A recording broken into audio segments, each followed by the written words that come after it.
سن 80 ہجری میں، یعنی نبی پاک صلی اللہ تعالیٰ علیہ وسلم کی ہجرت شریفہ سے جو تقویم سالوں کی شروع ہوئی ہے، اور یہ حساب امیر المومنین و امام المسلمین حضرت فاروق اعظم رضی اللہ تعالیٰ عنہ نے جاری کیا اور مقرر کیا، اس کے اعتبار سے حضرت امام اعظم ابو حنیفہ نعمان بن ثابت رضی اللہ تعالیٰ عنہ کوفہ شہر میں سن 80 ہجری میں آپ پیدا ہوئے۔ اس وقت یہ ایک عام پہچان کے لیے بات عرض کرنا چاہتا ہوں کہ عبد الملک بن مروان کا عہد حکومت تھا، یعنی 80 ہجری میں خلیفہ جو حاکم تھا عبد الملک بن مروان، بنو امیہ میں سے 5واں وہ بادشاہ تھا، اس کے دور میں حضرت امام اعظم ابو حنیفہ 80 ہجری میں پیدا ہوئے۔ آپ فارسی الاصل ہیں، عربی نہیں ہیں، فارسی الاصل ہیں۔ آپ کے دادا جو ہیں وہ ملک فارس سے ہجرت کر کے تو عراق گئے تھے، اور بعض لوگوں کے نزدیک وہ حضرت امام اعظم ابو حنیفہ کے جو دادا ہیں وہ یعنی غلام سے ان کو آزاد کیا گیا، اور آپ فارسی الاصل ہیں، اور آپ کے والد کا نام ثابت ہے اور دادا کا نام زوتی ہے۔ اور بہت سی روایات میں اگرچہ اس کے اندر اختلاف بھی ہے، لیکن یہ کہا جاتا ہے کہ آپ کا سلسلہ نسب جو ہے نوشیروان عادل جو بادشاہ مشہور ہے، شہنشاہ تھا ایران کا، اس کے ساتھ آپ کا شجرہ نسب جو ہے وہ ملتا ہے، لیکن اس کے بارے میں اختلاف بھی موجود ہے۔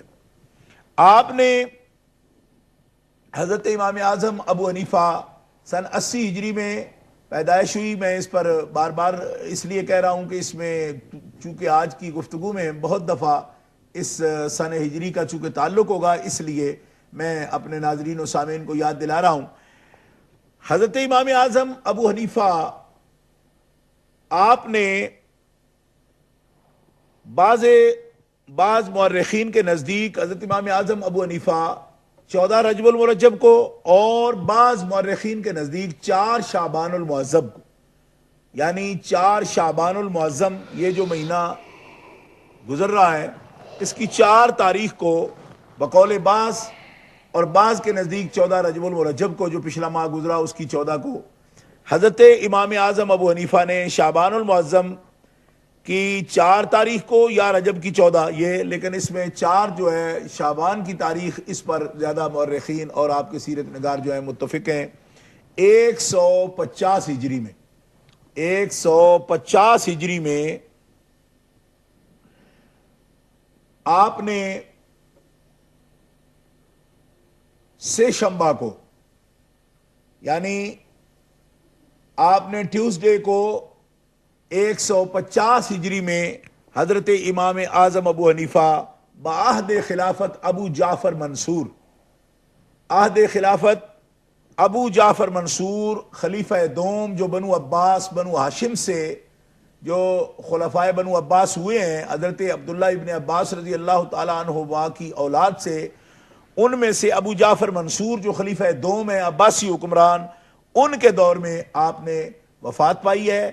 اور جب آپ 80 ہجری میں پیدا ہوئے ہیں تو اس طرح 71 برس تقریباً آپ نے عمر پائی ہے، اور 71 برس کی عمر مبارک میں آپ نے وہ کارنامے کر دکھائے ہیں کہ جو بڑی بڑی قوموں سے، یہود و نصارہ کے علماء نے بھی اس بات کا اعتراف کیا ہے کہ کاش ہماری ملتوں کو ایک ابو حنیفہ اگر نصیب ہو جاتا تو آج فکری طور پر اور علمی طور پر جو ان پر مسکنت طاری ہے اور غربت طاری ہے ان قوموں پر، تو امام اعظم ابو حنیفہ کے ابھی تذکرے میں ہم انشاءاللہ ان باتوں کو بیان کریں گے کہ ان لوگوں نے اس بات کا اعتراف کیا ہے کہ اگر ہماری ملتوں کے پاس ابو حنیفہ جیسا ایک فرد ہوتا تو آج ہمیں علمی طور پر وہ سرخرو کر جاتے، اور آج ہمارے پر غربت اور مسکنت کی یہ کیفیت نہ ہوتی کہ ہم اپنی اصل کو محفوظ ہی نہیں رکھ سکے۔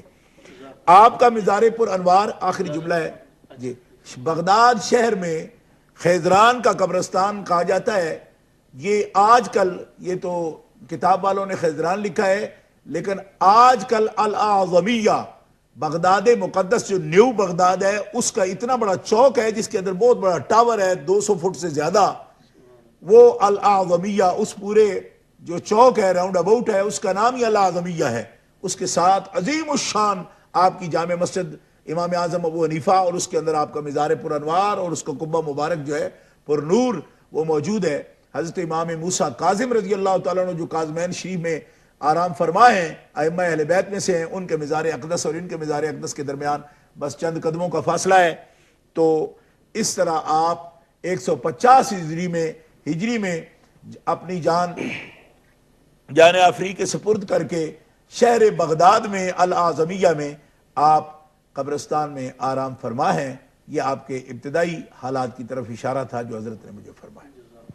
بہت شکریہ. ہمارے ساتھ مسز اعظم صاحبہ ہیں مڈلز برو سے. السلام علیکم. السلام علیکم. جی فرمائیے بہن، کیا سوال ہے؟ مولانا صاحب میرا سوال ہے، میری بہت ہی پیاری بیسٹ فرینڈ ہے پر انہوں نے کوئی اور فرقہ ہے، وہ ختم نہیں پڑھتے جی، اور ہر وقت ہی میرا کدے انہوں کو بحث لاندے میرے نال، پر میں ناراض نہ ہو سکتی انہوں.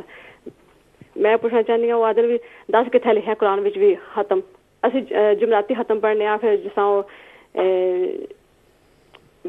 بندہ فوت ہو جاتا اسی پڑھنے آ، جو دانے ہوندے نو پڑھنے آ جی، چوتھا بھی کرنے آ، چالیاں بھی کرنے آ، وہ کچھ نہیں کرتے تو پھر وہ میرا ہر وقت لڑائی ہوتی رہتی ہے. جی صحیح، ٹھیک ہے ٹھیک ہے میری بہن، انشاءاللہ تواڈے سوال دا جواب اسی پیش کرانگے وقت دے نال. تسی ساڈے نال رہو گے، انشاءاللہ پروگرام جاری ہے. شکریہ تشریف لیان دا. تو ماشاءاللہ بہت پیارا ابتدائی تعارف حضرت شاہ صاحب نے ارشاد فرمایا، اور آپ نے امام اعظم رئیس المجتہدین امام الائمہ سراج الامہ امام اعظم ابو حنیفہ رحمۃ اللہ تعالی علیہ کی ذات مقدسہ کا ابتدائی تعارف بڑے احسن انداز سے پیش فرمایا. Now I would like to take the opportunity in English language. Alhamdulillah, we have got a very good scholar here in English language as well, Maulana Najmul Hussain, and I would like to request him to throw a light upon the biography of Imam al-Aimma, Imam Azam Abu Hanifa, rahmatullahi ta'ala alayh. Jazakumullah. Thank you very much, Maulana Khurshid Alam Sabri Sahib, Maulana Pir Sahib, Irfan Shah Mashhadi Damat Barakatuh. Alhamdulillah, alhamdulillah, alladhi kafa wa salamun ala ibadihi alladhina istafa, amma ba'd. Alhamdulillah, I'm so honored and happy, alhamdulillah, that we have got opportunity to say a few words regarding the status of our great scholar, Sayyidina Imam Azam Abu Hanifa rahimahullah ta'ala. MashaAllah. I'm very, very surprised to say nowadays you'll find everywhere that there are some people, they actually, I don't know how much they learnt about Imam Abu Hanifa rahimahullah ta'ala, but they are undermining Sayyidina Imam Azam Abu Hanifa rahimahullah ta'ala. Sometimes they are saying a great lie on Imam Abu Hanifa. Na'uzubillah min zalik. For example, I can mention some example. Like some people, they say Imam Abu Hanifa rahimahullah ta'ala was not a tabi'i. Some people say that. Some people say Imam Abu Hanifa rahimahullah ta'ala had so little knowledge, he knew only 13, 14 hadith only, not more than that. Na'uzubillah min zalik. This is another great lie on Imam Abu Hanifa. Some people say he was born in a city, Kufa. It was not a famous city. It was not any Islamic city or anything. Some people have this much idea. But if we study the biography of Imam Abu Hanifa rahimahullah ta'ala, and particularly the great contribution he put for this ummah, we can't express in words. So many people, they have done their PhD thesis on Imam Abu Hanifa rahimahullah ta'ala, and one of them, Dr. Muhammad Qasim Sorry, Abdul. Maulana, to interrupt you, there is a caller, if you please, and then we will come back. Assalamu alaikum. پتہ نا کہ اگر تمہیں پتہ نہیں نماز ہو تو جان جی. Okay, Dr. Muhammad Qasim Abduhu al-Harisi, he actually is not a Hanafi person, but he wrote a thesis, PhD thesis called Makanatu Imam Abi Hanifa rahimahullah ta'ala bain al-Muhaddithin. Alhamdulillah, he proved that. This is Imam Abu Hanifa rahimahullah ta'ala, who was really Imam A'zam. He was the great amongst the Imams, subhanallah. Look, how much contribution he puts. We know Quran and Sunnah. This is true that Rasulullah sallallahu alaihi wasallam said, "Taraktu fikum amrayn lan tadillu ma tamassaktum bihima kitabullah wa sunnat rasulih."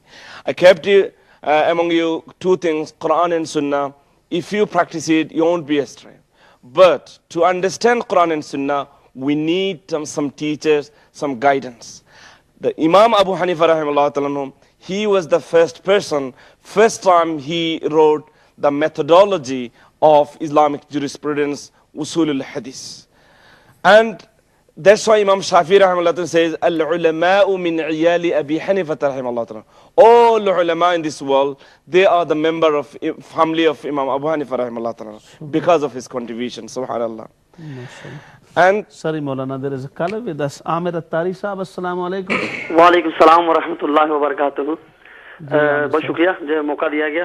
میں سب سے پہلے تو عرفان مشری صاحب کا الحمدللہ یعنی جو کام وہ کر رہے ہیں الحمدللہ یعنی اہل سنت جماعت کے شعر الحمدللہ, اور جس طرح وہ کام کریں الحمدللہ ان کو مبارکباد پیش کرتا ہوں. اللہ تعالیٰ ان کے عمل, علم اور عمر میں اور